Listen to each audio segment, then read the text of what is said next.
So I'm here today in conversation with two authors, Lee Darkin-Miller and Guy Gardner, both of whom have recently released a book.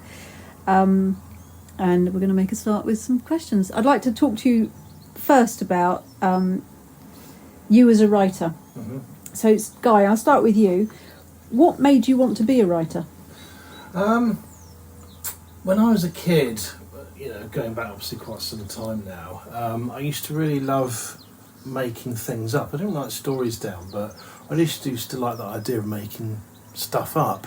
Made all sort of games and bits and pieces, and then I got older and obviously I had to stop. One gets a job and all that, and I think deep down there's something that I actually still wanted to do that in some form, and I sort of did it through music first, and then later. My first attempt was about 2007. I literally thought, well, what if I start writing? What happens? And the first attempts were pretty random, but what happened is that I started really enjoying it. Similar sort of process to music, which maybe we get onto in a minute. But I went from there really, and just sort of kept bashing away at it, and really enjoyed that idea of going to another world. And I always love reading books, but when you're there creating the world, it's even more fun, basically. And that was it. Nothing crazy. I just really wanted to do it and wanted to try it. Excellent. What about you, Lee? I started when I was young as well at school. I scribbled out a whole story of like 2.5 exercise books, but I was really young. It was in junior school or something, and that was a clue, I guess. And then after that, I was doing cartoon strips and little stories in cartoon strips, because we always got the Beano and the Wizard and Chips for Christmas, so we had a whole pile of comic books, and I was just copying that. And then I didn't really do much after that, and it was all starting to get into music.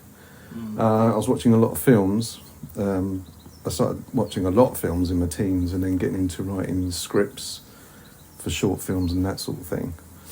And I always wanted to write a book, just as a bucket list thing. And then when we had the kids and I was going to be the stay-at-home dad, and I could kind of hang the music up a little bit and put that on the back burner, that's when I thought, right, this is a perfect opportunity to try and write the first book, and sort of just went at it from there, really. About 5 years ago, started writing books instead of scripts and things like that. Excellent. So yeah, that's. You're both musicians. Are there any similarities in the creative process for creating music and do you both write music, or do you play, or? I think the process. Well, I'd go as far as to say that there's not a similarity. It's the same process. It is for me, anyway. It's not like what you were saying, Lee, about that timing thing as well. I actually got round to finishing a book sort of during lockdown, because it was that time there was no gigs, obviously. Yeah.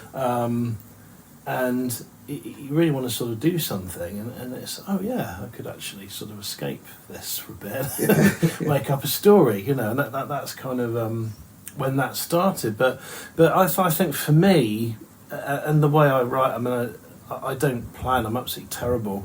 When I try to plan, and I have tried, I thought I should probably try and do it properly.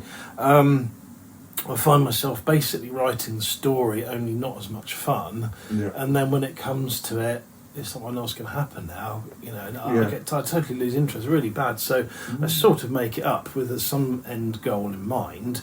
So you're more pantser than plotter, then? Yeah, absolutely. See, I find that really interesting, because reading your book, The Mirror Game, it has quite an intricate plot, and it felt to me like it had been plotted. Yeah, no, I can't do that. That's the thing, is that I'm not clever enough to work all that out. So I think, it's like something happens. I can see, like in the distance of the story, so I can see that happening, and I sort of go towards that, and there's like maybe a diversion, and I come back to it, and obviously the thing which you can't do in music is sort of you can't rewrite what you've sort of played, but obviously when you're writing, you can go on and go on and go on, and then you can go back and think, I can change that now, and now it makes more sense. So that's my plotting, I suppose, is getting the first draft down, and then I know that there's things that either don't make sense, and then that's when you can go back and tinker with it so it does make sense. So that's kind of like your plotting process is to just get a draft, an initial draft out. Yeah, and then sort of massage it into shape. Absolutely. So that's probably the difference to music. But in terms of writing and playing, I find myself using the same tools I used to play with. Literally. It's all on a wing and a prayer. Yeah, exactly. Yeah, that's it. Yeah. Can I ask you about the pantsing plotting question, Lee? Are you a pantser or a plotter? I'm a pantser, though I like to call it discovery writing. Yeah. Even though I write comedy and avoid the word pants, but Brandon Sanderson calls it discovery writing. So, and it makes sense. I think Stephen King as well talked about it, likening it to uncovering a fossil, and you're brushing around it carefully, and then once you've finished it, you've got your whole sort of skeleton there as if it already existed somewhere, And it does feel like that with writing stories and doing it in the pantsing way. That everything just seems to connect, like it already existed somewhere so that's the buzz really of doing it like that for me anyway. If I was to I've plotted things before and it's kind of fallen apart and not been as much fun, like you said.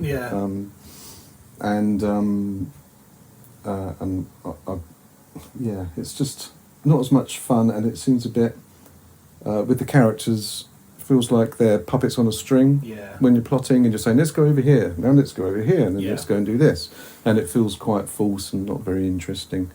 Whereas when I was doing It's All About Teddy, I was just watching the characters and sort of writing everything down that they were doing as they were doing it, because they were driven by their character and what they wanted to achieve in the story, and that felt a lot more interesting, a lot more organic, and probably a better plot came out of it afterwards anyway. So All About Teddy is your first book, and it's a comic thriller, so can you give us the elevator pitch? No. It's about a hapless everyman who is looking for his green-eyed angel, who I won't say who that is because it's a bit of a spoiler, and he's just following clue after clue, and it gets sucked into this underworld. It gets deeper and deeper, and the stakes get higher and higher, and that's kind of it, really. That's in a nutshell. Where did the idea for this story come from? Okay, there wasn't really an idea for a story. It started off as a writing exercise, and I don't know if you've heard the Blue Jam episodes by Chris Morris. He does these monologues that are really hilarious, and so I just started writing in that style, Chris Morris monologue from Blue Jam, and then about a few years later I went back and decided that would be the sort of source material that I'd start, writing the book, and that's sort of where it started, and I just followed my nose with it. It wasn't like I'm going to write a thriller. The only thing I knew was it was going to be funny, but I didn't know it was going to be a thriller until the dead body disappeared. It kind of arrived but then disappeared, but until that came in, I didn't know it was going to be a thriller at all. It just would just be a funny book that I didn't know where it was going to go, so that was just like the most fun part about it. In your book, Guy, yours is more sort of historical fiction, but there is still that kind of thriller, that thriller and the body count and everything. So where did you get the idea for that story from? And can you give us your elevator pitch as well? Well, the elevator pitch, it centres around a character called Harry Lark, who's a war veteran. He's got his own... Is that First or Second World? First World War. First World War. The kind of worst one. He's got his own demons. He's become a little bit addicted to laudanum, as a lot of people were, with sort of injuries, and he was given out very freely. So, he's sort of bumbling along a bit, and then he gets this letter from a friend.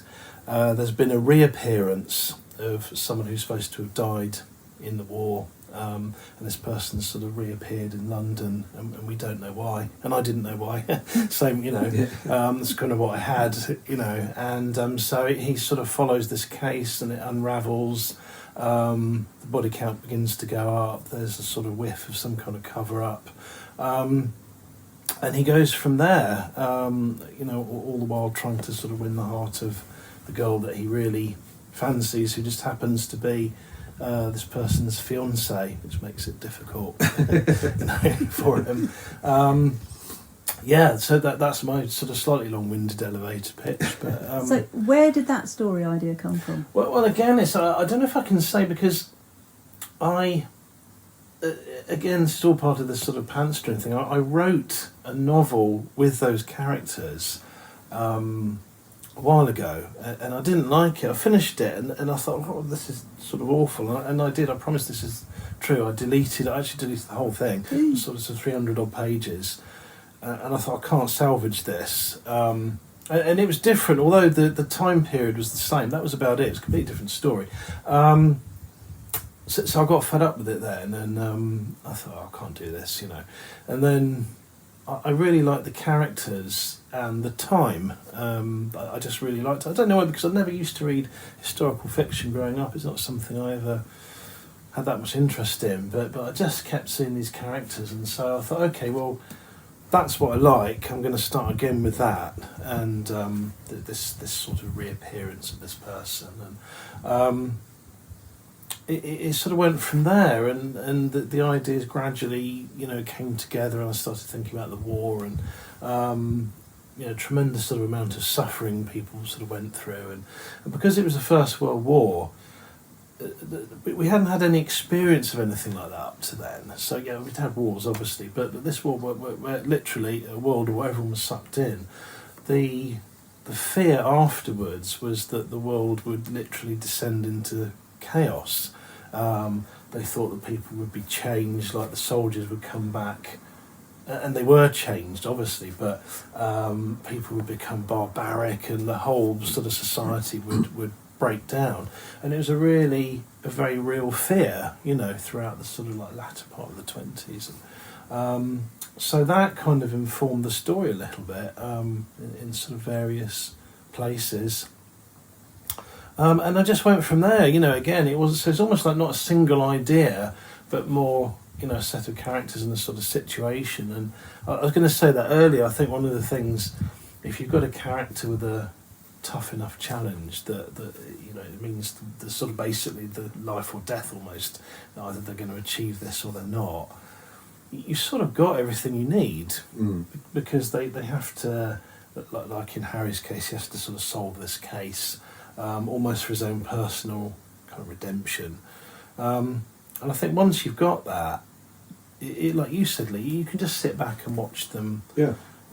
As long as they've got a mission, then they're going to try and do something. Even if it starts with having a sandwich, because they're hungry. You exactly. write all that stuff in. I mean, I had I took out loads of stuff of mine, because I was just writing everything, like him having a shower, going down, having breakfast, and I wrote very beautifully. Of course. Squiggled ketchup onto his scrambled egg. But I took all that out, and but he was needed to get stuff done, and then you just hit a stride with it.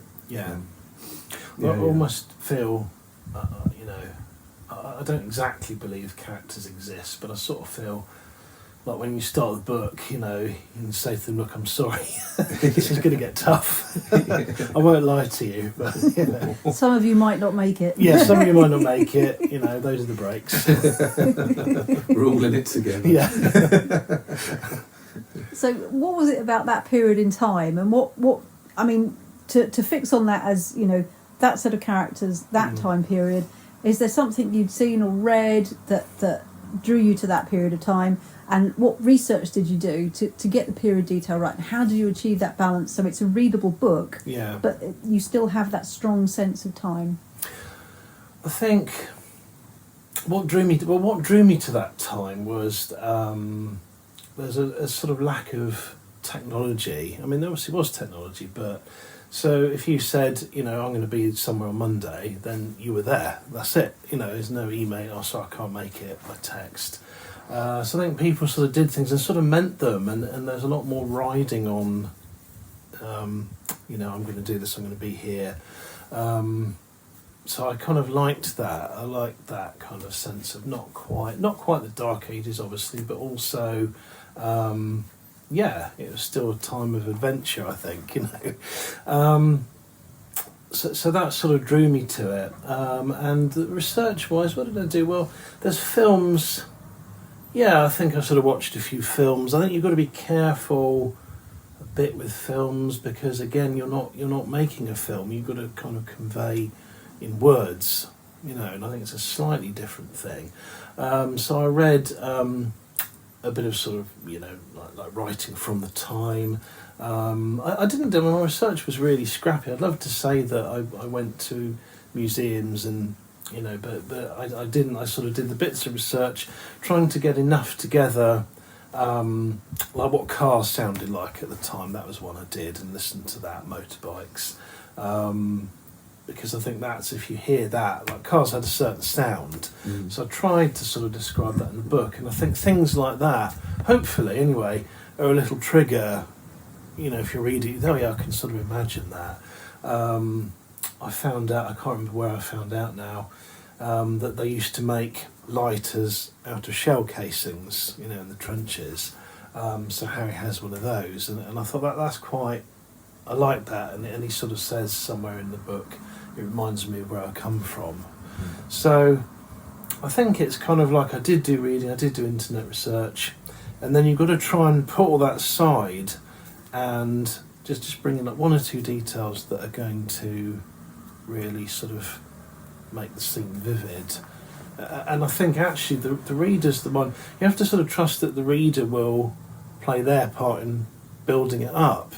So I'm not going to say, well, it's not for me to sort of do that, but you know, if you can just set a scene, you know, the reader is there to complete that, you know. So I think that's important. So I liked the scenes in the flat in Mayfair. I just really enjoyed writing that, and a certain perfume that a character wears. I did a bit of research on perfume actually, an expensive perfume from the time, and things like that. And hopefully that gives the impression that the reader can go with that and build up their own sort of world. Was there anything really interesting you found out about that period of time or anyone in it that you just weren't able to use because it didn't serve the story? The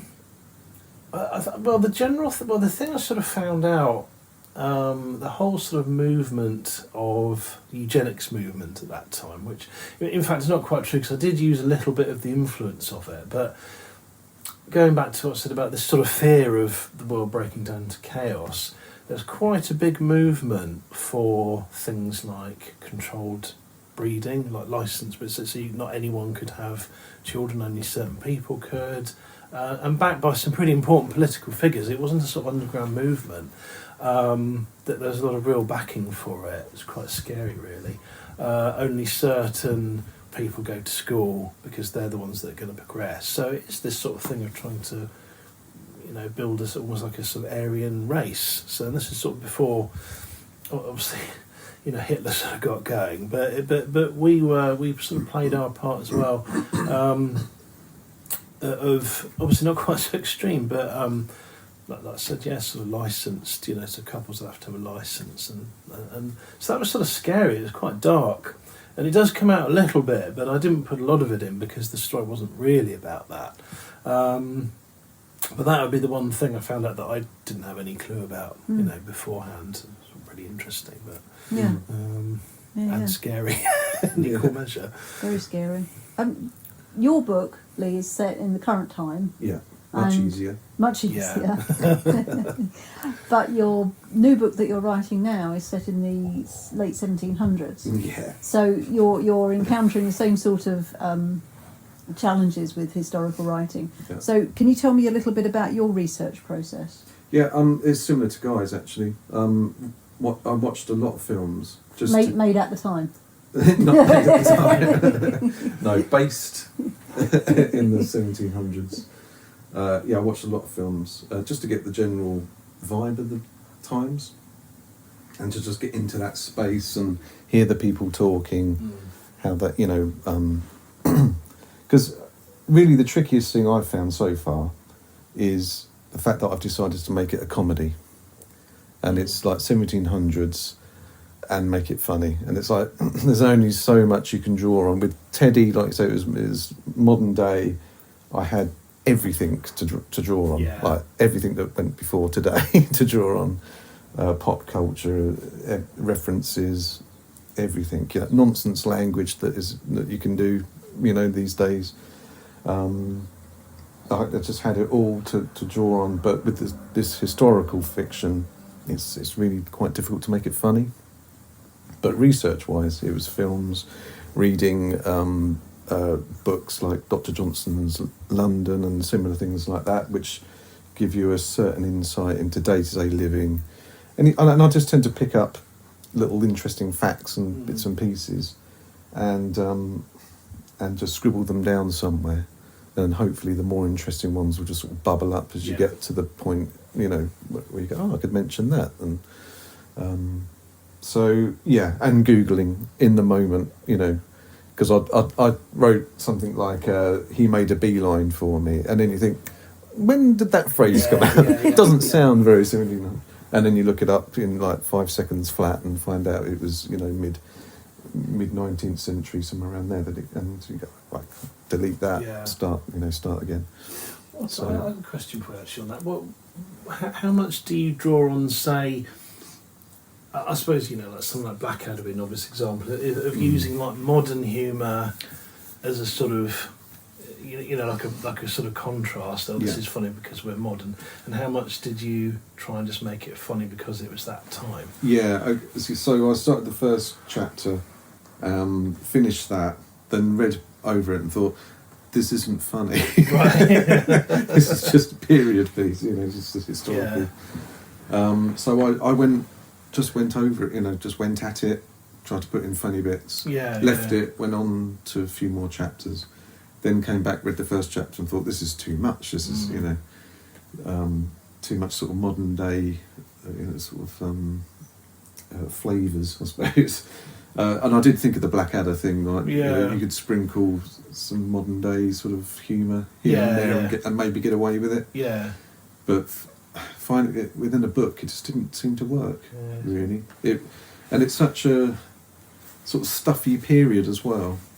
It's quite difficult to get silly within that stuff, You could do some slapstick. I've already had a bit of slapstick, like tripping up, knocking things and, knocking wigs off and all that sort of thing. But apart from that, I'm still finding my way a little bit with that, to be honest. It must be tricky. I don't know if I could even attempt that, because it's like, so you obviously got the thing you could say using like, the tax man, and it's really funny because we know the tax man's in the 70s. That's funny too, but you can only do that so much, can't you? And then I wanted to avoid that, like accidentally inventing, modern inventions, because or something. There's only one reference actually in that, is he asks if somebody asks if he knows any birthday songs. It's like, not off the top of my head, because the happy birthday has been written at that point. So I'll probably go about that far. I won't push it any more than that. Yeah. So people kind of go, oh, happy birthday, wasn't it? So, but it's all a lot of research in the moment, and finding out some really interesting things in character development. Like there was a character that I introduced, didn't know anything about her. Then I came to having come up with a name. All I knew was she was French, so I looked up French names from that period, notable women from France from that period, and it came up with a load of painters. Right. A page about women painters that were in high demand, that went to this very highbrow sort of art school over in France, and just took a few of those names, mixed them up a bit, and now she's a painter, So she's now got a few more layers of complexity to play off of, who knows, like you were saying, I told you about it, and you said that people would write code into painting, paint code into paintings. There's a whole load of imagery and things that all mean things. So that's something I can look into. Definitely will almost definitely look into and have as a plot point. There's a dog in the left corner, which means that, so whatever. I get a percentage for that. So you get a tiny. Nice. Well, you get. what mention. You get the benefits. Get thanks. Thanks. I'll ask you the same question about what's the most interesting thing you found out so far, but not that you can't fit into the story, because obviously you're still writing this one. Oh, right. What the most interesting thing? Yeah.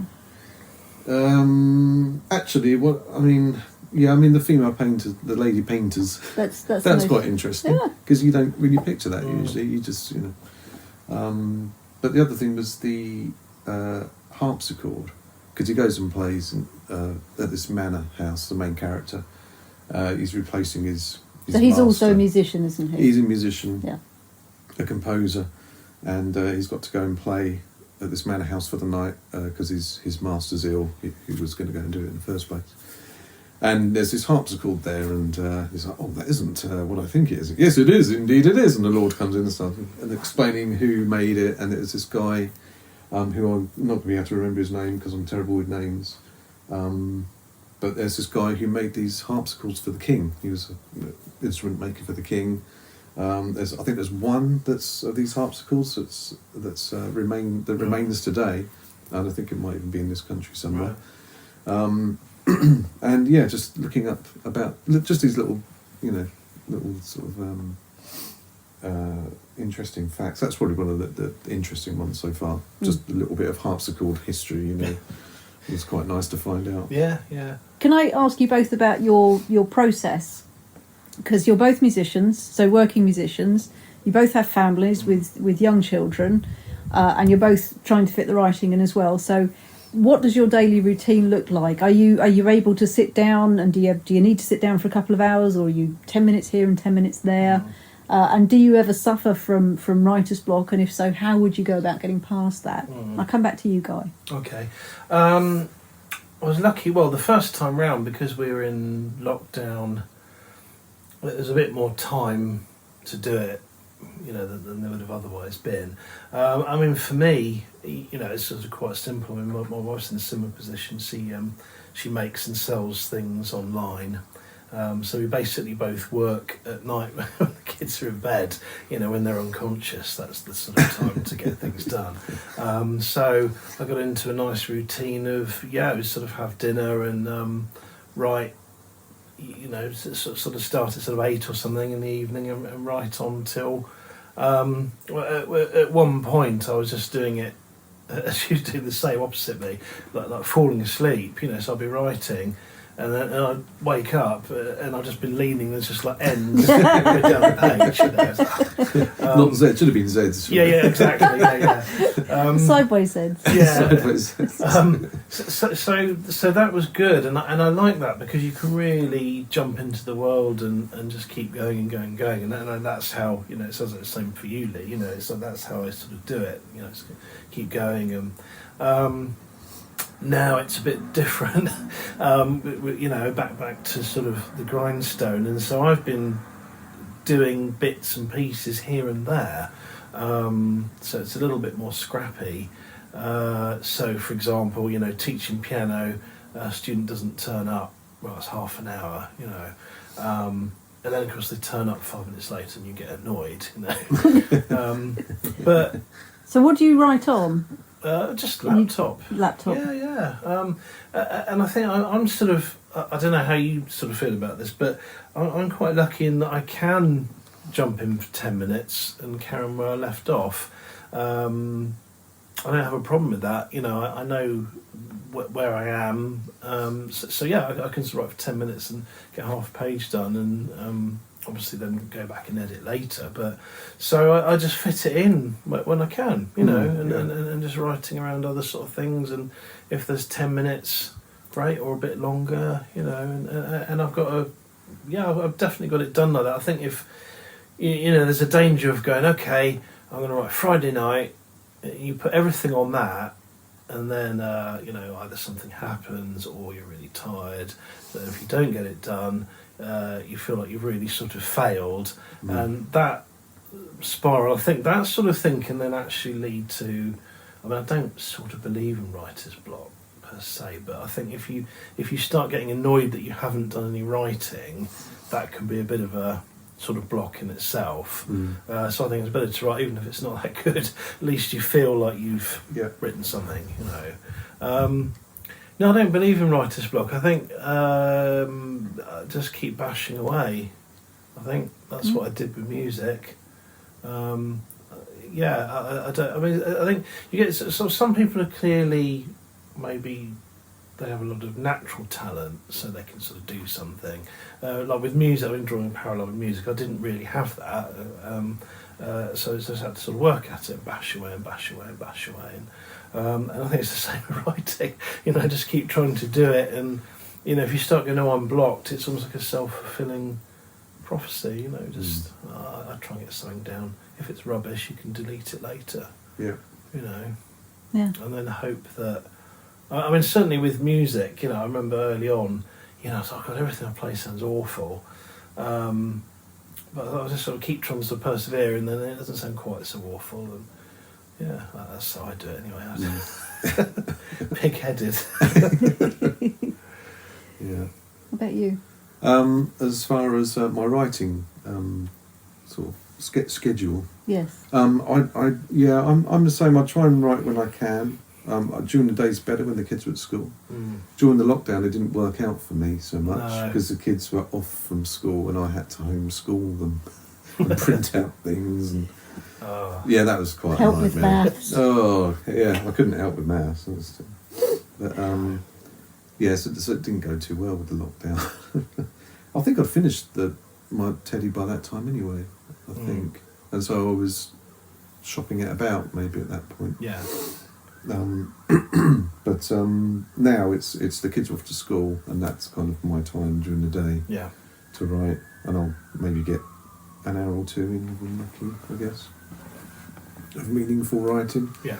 I've not tried the grabbing a moment here and there, but I do tend to just get into my room, put on some ambient music, some mindless like music, get the coffee there. Yeah. Get in, you know, I go right, load it up, read like the last session that I wrote, maybe edit that a little bit, and then carry on from there. Is that like a werewolf? There's a kennels. It's not a werewolf. No, okay. It's fine. They're not real. Yeah. Okay. All right, good. I'll close the door. Okay. Someone's got some pheromones. Returning back to your individual books, is there a favourite part of the Mirror Game that you wrote, Guy, that you think I really nailed that bit? That's the best bit of writing I've done in that book. Is there, without giving any spoilers, is there a pivotal scene or a pivotal moment? There is a scene at the end. I can give some away. There's a sort of fight scene in it, and maybe it's because I was really cold when I wrote it, because, you know, we were sort of trying to save, so the heating was off. So I was kind of like wrapped in a blanket when I wrote it, and maybe that added to it. But it was just this particular fight scene, so it was fairly brutal, but I just really enjoyed writing it, and it came together. Again, it's this thing of the characters really seem to just go off without me having much to do. And the whole lead up to it, I just really enjoyed every bit of it, and like writing. I like writing about weather. I don't know, it sort of makes me sort of a bit boring, but I kind of quite enjoy trying to describe weather. I don't know, I just do. I research clouds, and I like the names.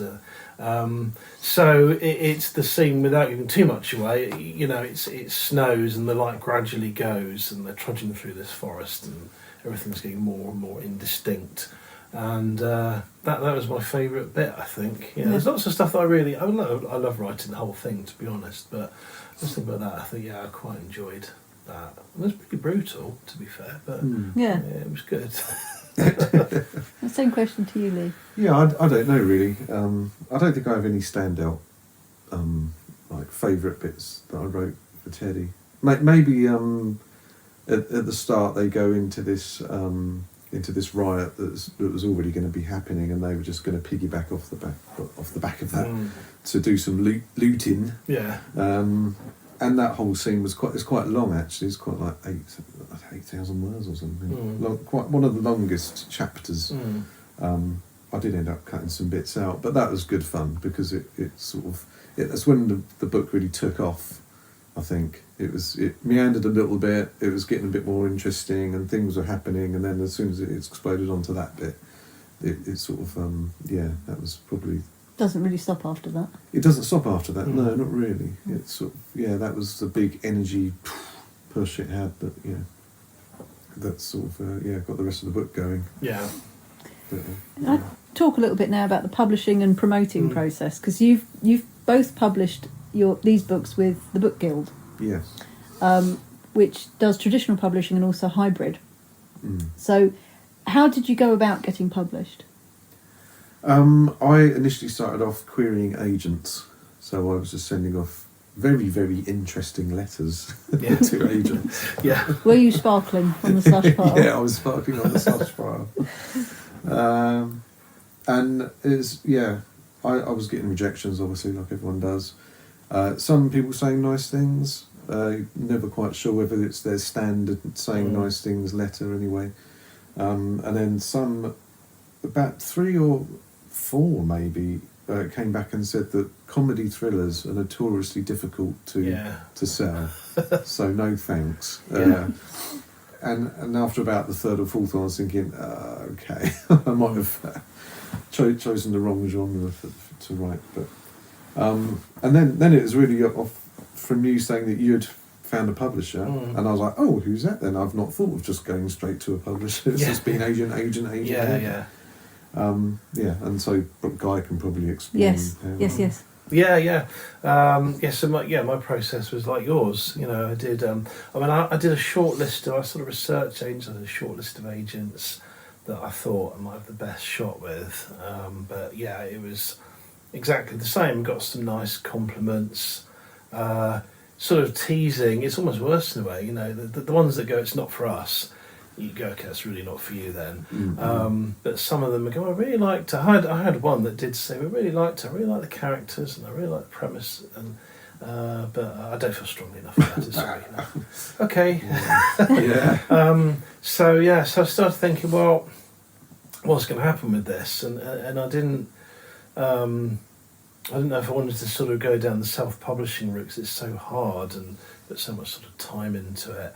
So I was looking at publishers, and Book Guild came up, and with the whole hybrid thing, and I sent the manuscript to them, and they liked it, and then we sort of went from there, which was good.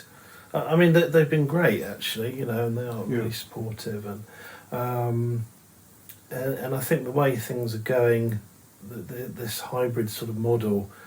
Some people are sort of more sort of suspicious of it, but the theory is that they're taking where an agent won't take a risk at all. So, say your manuscript is good, but it's just agents they take 1 in 1,000, maybe, because that's what they have to do to sort of put food on their table. So the hybrid model offers a little bit more. You're kind of taking some of the risk by paying some of the money. It's a risk-sharing model, isn't it? Yeah. But you're still getting a lot of the sort of the services that a traditional publisher provides. Yeah, that's it. Yeah. They do edit the book, and they do publish the book, and they do get the book out into stores and list it on Amazon and things like that. Yeah, exactly. Yeah. So you're getting that and showing some of the risk, which everyone sort of feels different about that sort of thing. But my ultimately, I thought, well, that's a chance to get out, and get the book out there. I was worked for 2 years on it or something, all told, and probably a lot longer than that. Actually, sort of, all the bits of research and trying things out, and so I was fine with it, and I think it's a totally valid. Thing to do. I think if you're going to self-publish, you're going to have to spend money anyway. I mean, some people say they don't have to spend money; they do the cover themselves. Their friend will edit. They get their friends to edit, and you can see when they do the cover themselves. Yeah. And with this, you were getting professionals. Yeah. Giving you a professional product. Yeah. Especially with the cover. I was super happy with the cover. Yeah. Because we do tend to judge books. You do, yes. By covers. Yeah, even though you shouldn't. Even though you shouldn't. Yeah. You really should. It is. Yeah, I mean, that is the first thing people see, and if you're not if you're a big name, maybe it's not as important, but it's the first thing people see, and if anything is wrong, I mean, even like that, the image of the cover, but as a thumbnail, doesn't quite work. What is it? Is it half a second or something? People look at, like all that sales, everything you've done. You basically got half a second to make them like look further. Yeah, I mean, it's pretty competitive, isn't it? Yeah. But I've read someone who would spend a similar amount that we probably spent to do to get an editor, just to have their book edited. Exactly, yeah. And that's before they've done the cover design and the print, the typesetting, and all that stuff that you'd have to spend hours researching if you want to do it yourself, to do it properly, and you're happy to do it. And also with the Book Guild, they had a street team that would go out and at least attempt to get your books into bricks and mortar bookshops. Exactly, Whereas you wouldn't stand a chance doing that self-published. No, you wouldn't be able to do it. Maybe local bookshops if you know them, or or shops, local shops. Exactly. Yeah, the village shop. Probably hand them back a few weeks later. Yeah, but I think that was all well worth doing. Yeah. And like you say, it's more of for me, it was more of a launch pad kind of thing. Getting a book out there, the best version of the book it could be. Yeah. Paying a bit of money for it, but then you can start building up your social media. You've got a book out there already, and how you can. I think you can offer yourself to agents after that, and then be a bit more interested, seeing you as something to invest time and money into. Yeah. Because you've got a certain track record. Yeah, exactly. Like you've gone and done this. You've promoted this. You've approached these people. You're keen and you're out there and you're doing it, and that's a bit more appealing than someone saying, "I've written a book." There you go. Yeah. It's like, anything else? No, just the book. Just that's it. Yeah. You can. I think those days of the writer, I don't know if that. I mean, that's how I imagine it anyway. That the writers sort of in their ivory tower and send down another manuscript. They're sort of gone, aren't they? You've got to engage. With and be sort of interesting, and you can't just afford to sit in a room and. No, write and it's like with the music. I was thinking, I don't want to go on tour now. I've got the kids at home. I wouldn't want the music to suddenly take off and be touring and flying all over the place with that'd be like the worst. Yeah. But then we went to this book signing a few weeks ago with these two writers. I can't remember their names because I'm terrible with names. But they're top of their game at the minute. And of course they're travelling all over the place. I see it on Instagram, like writers that I follow, and they're now I'm here and I'm at this place, now I'm doing the signing here, and they're all over. And I'm thinking, Yeah. But that, like you say, I think that's what things are like now. You have to sell your stuff. You have to get out there and sell it, which is just as much hard work as it is to write a book, I think. And all those sort of writers, and even like big names like. Stephen King, obvious example, is that he's got a style. When you hear the name Stephen King, you sort of immediately associate it with him, and he's great being interviewed, and he's really funny, and and all that stuff is important, isn't it? I think they all. I suppose Donna Tartt maybe is the opposite because she doesn't, but almost in the fact that she writes a book every 10 years and is very inclusive. It's a style in itself, isn't it? Sort of, drip feed. And then when she does come out and do a tour, it's a sort of big thing, Yeah. That's what I'm going to do. Can I ask you both, what are you working on now? So I wrote. Well, I've actually done 2 more novels that are still. I say I've done 2 more. They're both first drafts. Are they with the same characters, or in the same time period, or completely different? No, completely different. I had some other ideas. So I've got an idea for the characters of this one as well, but I had some other ideas. So I sort of set myself a challenge in the time The Mirror Again came out, I wanted to try and have these 2 first drafts done, and I kind of got there. I did sort of do it. But yeah, they're both different, completely, really. One is the thing they have in common. I quite like the sort of mystery element.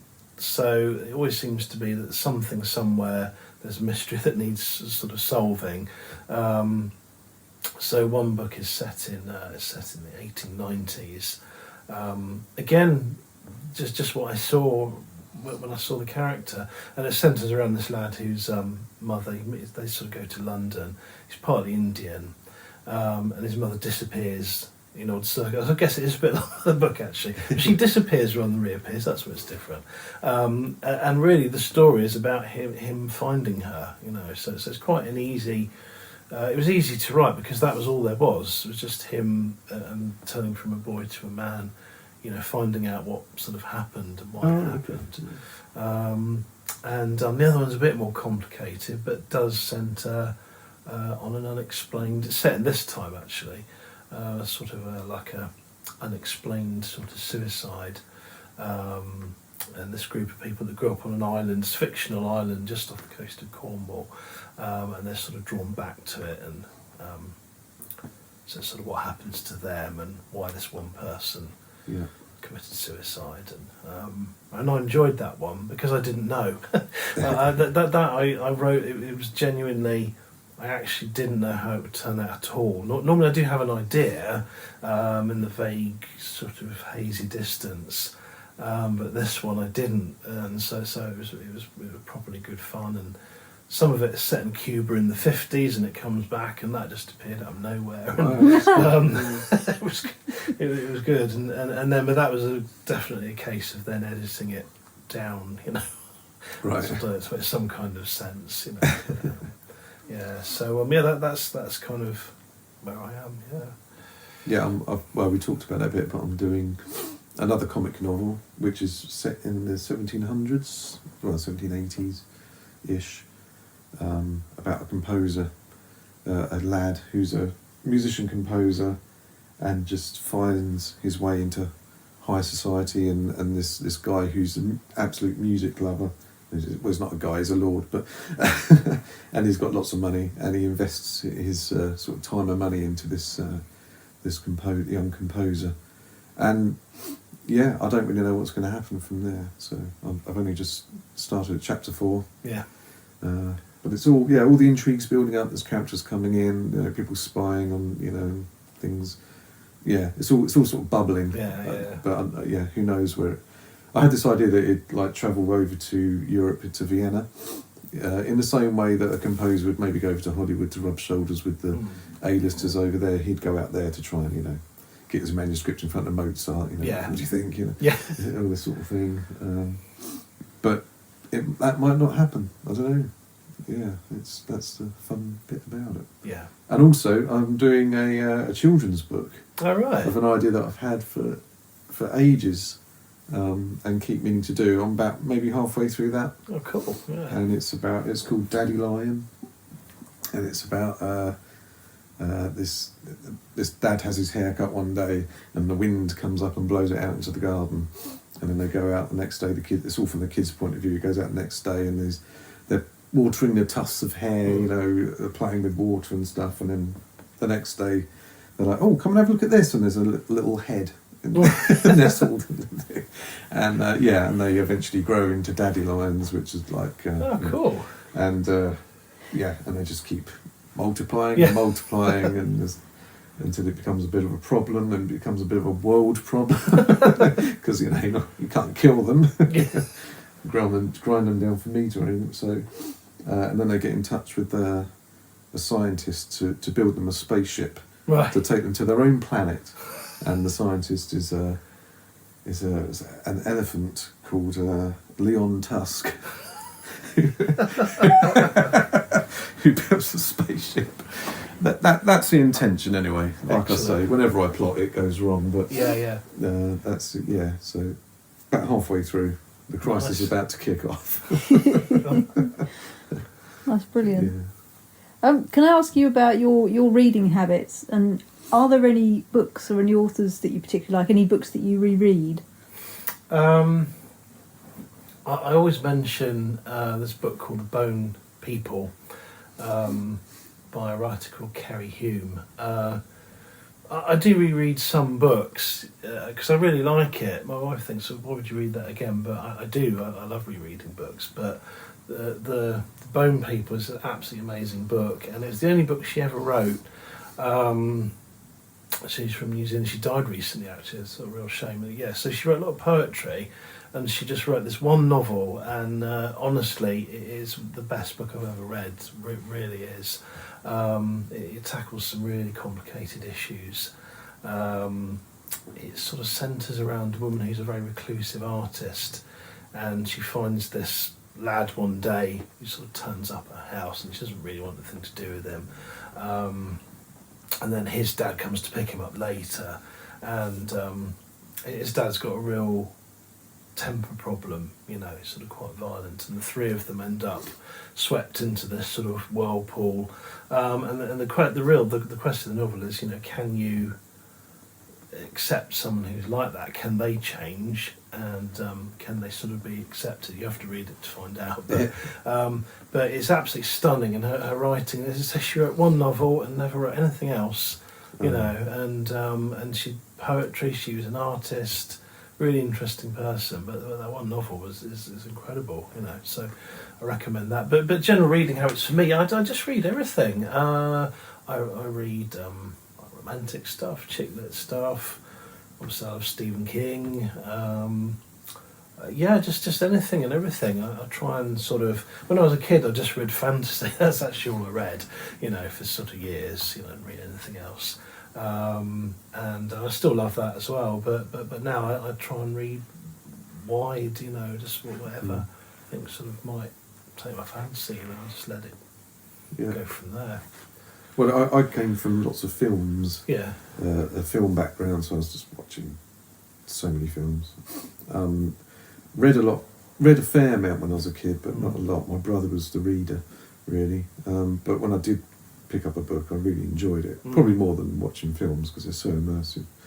But because I was doing the music and getting all that together, I just felt like books take too long. Yeah. Hour and a half, we're done with a film, and it's like... Yeah.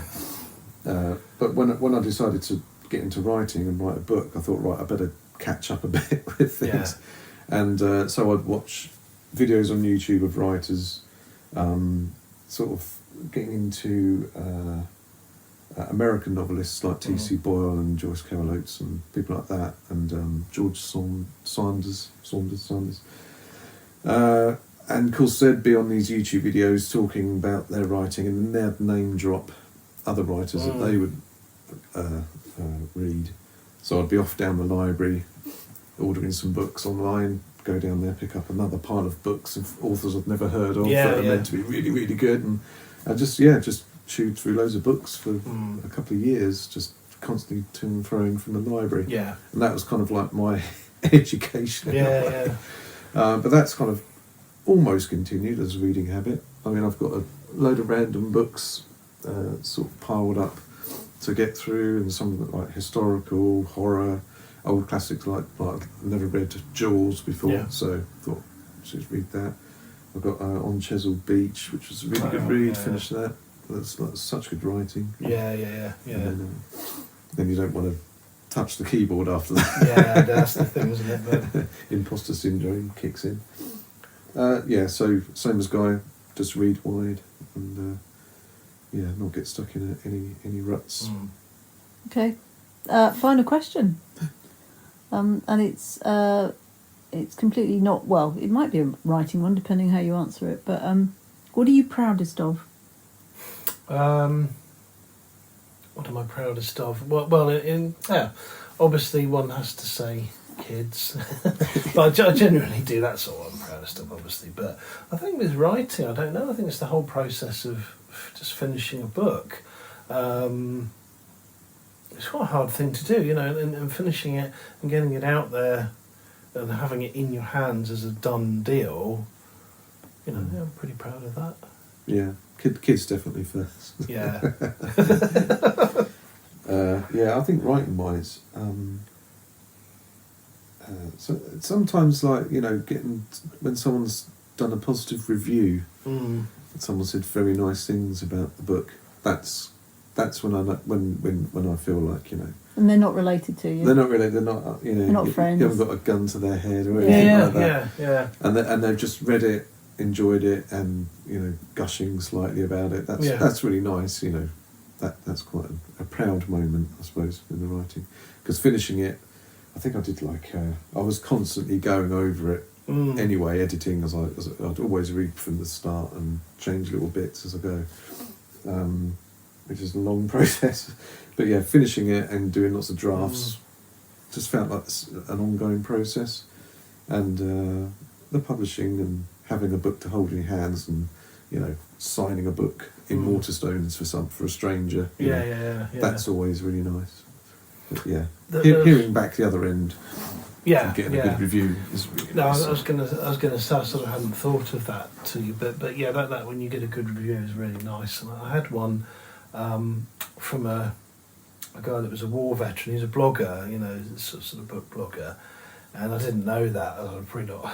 I sent him a book, but he was a war veteran, and he sort of said you handled it really well, you know, and it's really stayed with me, and I thought, God, that's I was really touched, and I thought it was quite a relief, because I didn't really research any sort of, like, you know, what we call now Gulf War syndrome or anything like that. I just sort of thought about the character, which sort of has these problems, you know, and so yes, I guess I was winging it a bit, really, and it didn't occur to me that someone could read it and then it's like, whoops.